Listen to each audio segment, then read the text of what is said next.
Señores, muchísimas gracias por continuar con nosotros aquí en Despierta RD, que ahora le damos la bienvenida a nuestro segundo invitado de esta mañana de jueves 8 de octubre, Manolo Pichardo, quien es el secretario de Internacionales y miembro de la dirección política del Partido Fuerza del Pueblo. Caramba, óyeme como de uno a otro. Fuerza del Pueblo. Buenos días, Manolo, ¿cómo estás?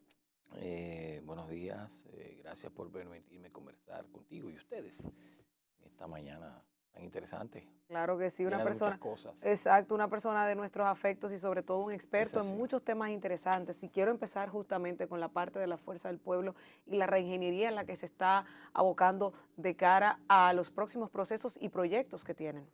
Mira, la Fuerza del Pueblo ha iniciado su precongreso, Ujú. que será inaugurado oficialmente el 6 de noviembre a propósito de el Día de la Constitución. Pero en este precongreso hemos ya creado 7 mesas temáticas que van a estar tratando temas como la declaración de principios, donde Ujú. vamos a definir el perfil ideológico de nuestra organización. Estará el tema obviamente organizativo, estará la línea política internacional, la línea política nacional. Estaremos discutiendo políticas de juventud, políticas de la mujer, políticas de medioambientales. En fin, son mesas que en principio hubo una participación para la inscripción de los miembros de la Fuerza del Pueblo, pero que serán mesas que tendrán la participación de la población en sentido general. Queremos dar la oportunidad de que el pueblo opine sobre estos diferentes temas. Nosotros queremos ver qué tipo de partido quiere la sociedad, porque nosotros necesitamos un partido que esté permanentemente pendiente de hacia dónde debe ir la sociedad que nosotros necesitamos. Entonces es en un mundo como el de hoy, diríamos, que se mueve tan aprisa, necesitamos necesariamente que estar en contacto permanente con los ciudadanos y ciudadanas, y por eso hemos dado la oportunidad de que los ciudadanos participen en esas metas temáticas. Claro, participarán en calidad de oyentes y de hablantes, pero no tendrán derecho a voto. Los que votarán serán los miembros de la Fuerza del Pueblo. En eso estamos. Recientemente, unas declaraciones del presidente Fernández decían que esperaban que 500.000 jóvenes formaran parte del partido La Fuerza del Pueblo. ¿Cómo pretende la Fuerza del Pueblo lograr esta meta? Y si es posible lograr captar a 500.000 jóvenes a un partido nuevo, pero con un liderazgo que se ve todavía como parte del tradicional político. Mira, Leonel Fernández no es un político tradicional. Leonel Fernández es un político moderno. Porque mira, ocurre que aquí se habla de la renovación de los partidos, pero Exacto. hay una idea bastante equivocada con el tema de la renovación. Y creen que renovación implica un tema biológico. La renovación no es un tema biológico. Juan Bosch salió a formar un partido a los 60 y pico de años y era el hombre de las ideas más renovadas y creó el partido más moderno de la época. El partido más moderno que se haya conocido en la República Dominicana, bueno, ahora lo será la Fuerza del Pueblo, porque aquel jugó su papel histórico y Danilo Medina se encargó de destruir aquella organización. Pero fue el partido más moderno con un hombre de 60 y pico de años, porque no es biológico. Por ejemplo, tú te encuentras a veces una serie de jóvenes con ideas completamente atrasadas y que ni siquiera tienen idea de lo que está ocurriendo en el mundo de hoy. ¿Cómo tú vas a transformar la sociedad o cómo tú vas a transformar el mundo con personas que no tienen ni idea de lo que está pasando? No es biológico, es de ideas, ¿verdad? Ahora, si hay una camada de jóvenes interesados en la participación política y que quiere involucrarse porque sí tiene ideas, tiene concebida la forma en que debe organizarse la sociedad dominicana y la sociedad global. Entonces esos jóvenes vienen, esos jóvenes caben. Pero los que están desorientados, que no tienen idea de hacia dónde vamos, nosotros también queremos que vengan, porque tienen que ser parte de la transformación de la sociedad. O sea, aquí va a estar abierto a todo el mundo. Entonces, lo que digo, lo que nosotros ofrecemos es una renovación de las ideas, una renovación en la forma de hacer política, porque no podemos excluir a los que ya tienen experiencia, que son necesarios en un proyecto político y que son necesarios a la hora de acometer este proyecto para transformar la República Dominicana y el mundo. Claro que sí. Estamos todavía dentro de la tregua de los 100 días de este nuevo gobierno. Sin embargo, hay muchos ruidos que se le han destapado hoy. El resumen de las nacionales la destacaba Julio Caraballo, decía, o sea, ruidos innecesarios. ¿Están ustedes dando chance a que pasen los 100 días para empezar a verse como oposición o desde ya pueden decirnos algunas de las cosas que entienden que tal vez no se están llevando correctamente, como el tema de la imposición a impuestos al salario de Navidad y al mismo tema del 3% de impuestos a las compras por Internet?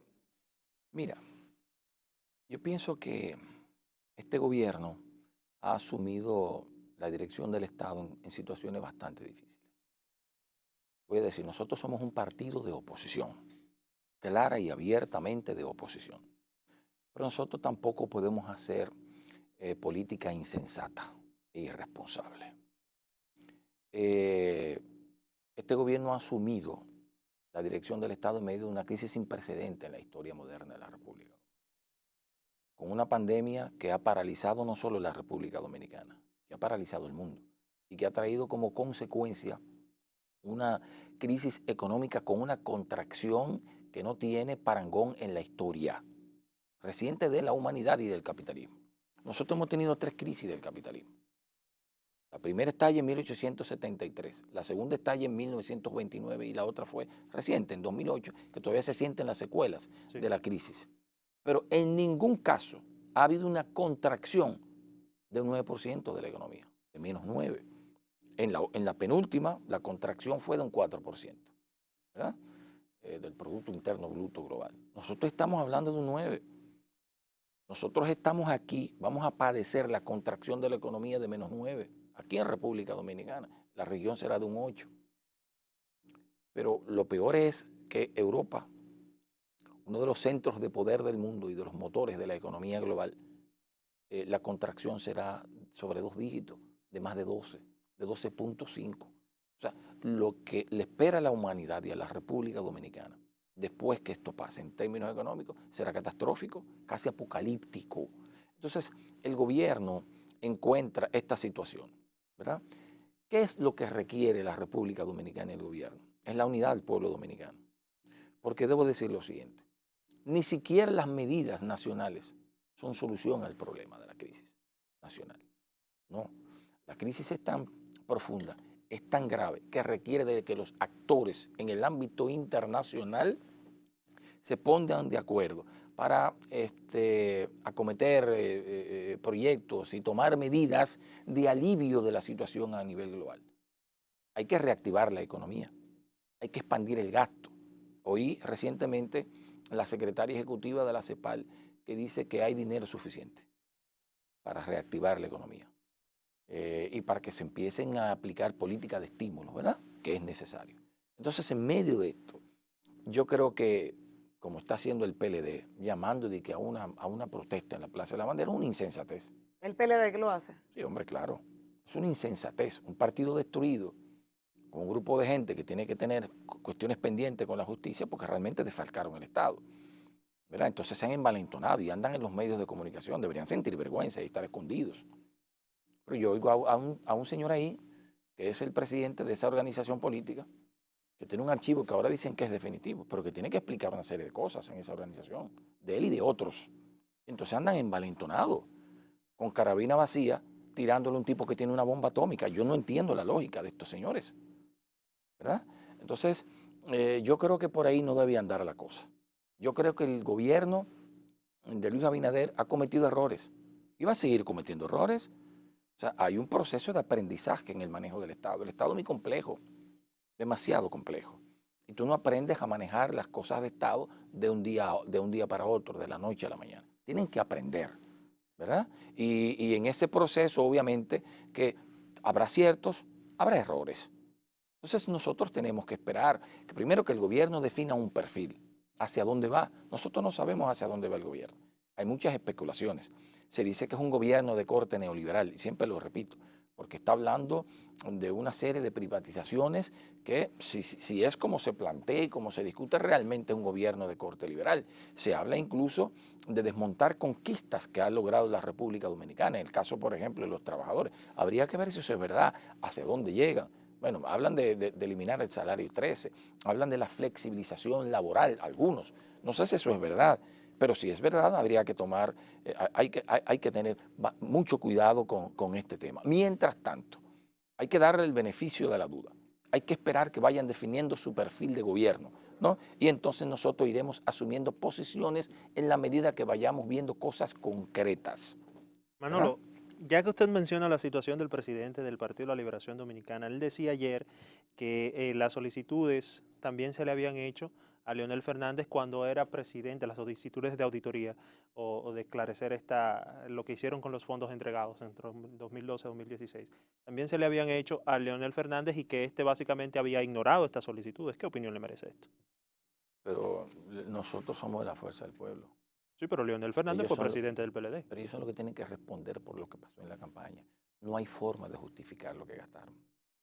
No hay forma de justificarlo. ¿Cómo van a justificar todo el dinero que se usó? No En fue el dinero campaña. de la Junta, no fue el dinero de las aportaciones de los empresarios. Demasiado dinero. Ahora ya se habla de 11.500 millones de pesos. Ese fue el Y es más, monto, ese no fue el monto del aquel, asfalto. aquel monto del asfalto, pero hay más, mucho más. Eso es la punta del iceberg, que no pueden justificar, pero tampoco hay fortunas que pueden justificar. ¿Cómo es que Temo está hablando en los medios de comunicación? ¿Pero cómo tiene el descaro de hablar en los medios de comunicación? ¿Cómo pone en vergüenza a su familia? Porque ni siquiera él, porque no la tiene. Pero cómo pone en vergüenza a sus hijos, a sus hermanos, a su familia, que tiene hermanos muy decentes. Un hombre involucrado en temas que él admitió. Cuando él fue sometido a la justicia y apresado, que estuvo en Najayo y lo fui a ver, él salió de ahí porque amenazó con hablar. Hoy no lo recuerdan ustedes que él amenazó con hablar, como queriendo decir, no me voy a hundir solo. Todas esas cosas hay que esclarecerlas. Y esa dirigencia de esa organización política que degeneró ese partido y que empezó a degenerar el ejercicio de la política en la República Dominicana, ¿verdad? Incluso el jefe de esa organización política, el jefe absoluto de eso, corrompió tanto a la base que él dice que no se movían si no le daban la logística. ¿Usted te imagina un país así? Y O sea, corrompido de ese nivel. yo me pregunto No, algo, pero no puede ser. sobre todo por unas declaraciones que analizamos aquí ayer de la procuradora Miriam Germán. No hay recursos suficientes en la Procuraduría. Esto conllevaría tal vez o significaría tal vez que no habrían condenas significativas para los casos de corrupción que se dieron aquí en el país. O sea, lo digo porque sin un expediente bien instrumentado, por más que se quiera llevar a la justicia a alguien, pues puede descalabrarse y caer. ¿Cree Manolo Pichardo que habrá sentencias, que habrá condenas para casos de corrupción que ya se conocen y que se han estado presentando ante el PEPCA y demás? Conozco a Miriam Germán. Miriam Germán es una persona honesta y nunca hará nada que esté fuera de la ley. Yo creo que ella y la Procuraduría se están tomando su tiempo y en su momento la sociedad se enterará de toda la podredumbre que hubo durante los gobiernos de Danilo Medina.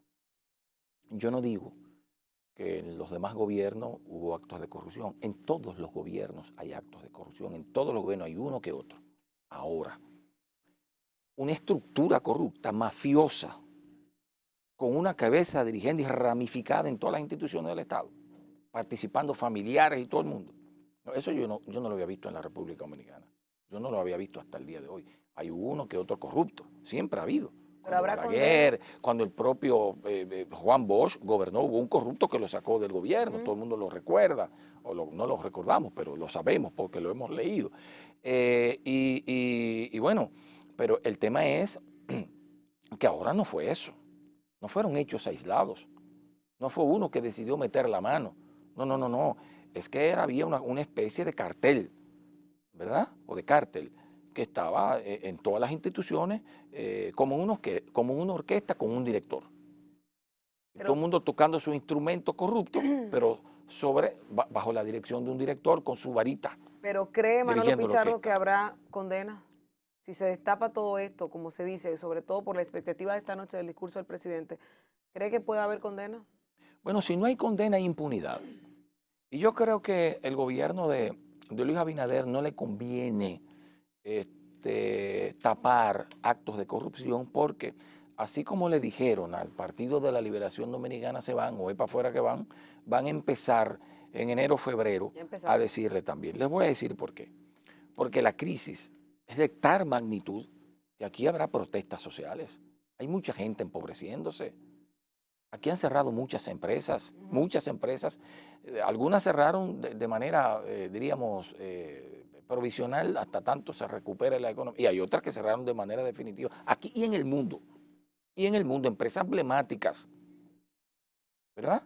Marcas reconocidas a nivel internacional y marcas nacionales también reconocidas han quebrado y han generado un desempleo que en el mundo, en principio se previó que iban a ser 150 millones de personas. Luego, esos pronósticos se cambiaron a 300 millones 2 o 3 meses después. Ya se habla de más de 300 millones de parados en el mundo. Es terrible. Entonces, si encima de todo esto tú también vas a tapar la corrupción, entonces tú vas a tener aquí una terrible explosión social que se va a convertir en una crisis de carácter político y nadie sabe hacia dónde vamos a ir. Porque debo decir, hay muchos pesimistas en una corriente a la que no me sumo en el mundo que dice que los gobiernos autoritarios estarán de vuelta después de la pandemia. Estarán de vuelta. Entonces hay que cuidar la democracia. Y tú cuidas la democracia, ¿verdad? Tratando de resolver el problema económico que ha creado la pandemia, pero también haciendo justicia. Porque si tú no haces justicia, entonces se pierde la credibilidad y se pierde la autoridad política. Manolo, ¿es el PLD el único partido que debe ser cuestionado en cuanto al uso de los fondos entregados para las campañas en los periodos pasados y actuales? No, claro que no. Debe ser cuestionado todo el mundo. Todo el que incurrió en actos dolosos o no claros, no transparentes, tiene que ser investigado. Eso es lo que yo creo. Incluyendo que si eso salpica a algún que otro miembro de la fuerza del pueblo, A todo el mundo. a Pero todos. es que la justicia es ciega o no. La justicia es ciega. El que lo hizo, lo hizo. Es que, mira, es que tiene que haber niveles de institucionalidad en la República Dominicana. Es que la persecución a la corrupción no puede ser selectiva. No puede ser selectiva. Tienen que estar todos los que son, ¿verdad? Claro. Porque no es un tema de persecución, no es un tema de cacería de brujas, ¿no? No es el show de Salem que vamos a armar aquí en la Ujú. República Dominicana, ni es lo que pretendemos que se haga.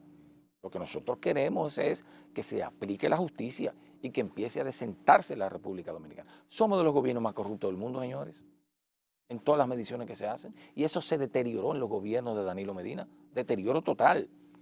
Porque Danilo Medina habla mucho de saltarse aquí y cosas, pero cuando vemos los números fríos, hay muchas cosas que hay que ver. Endeudó el país en más de un 79%, casi un 80% endeudó el país.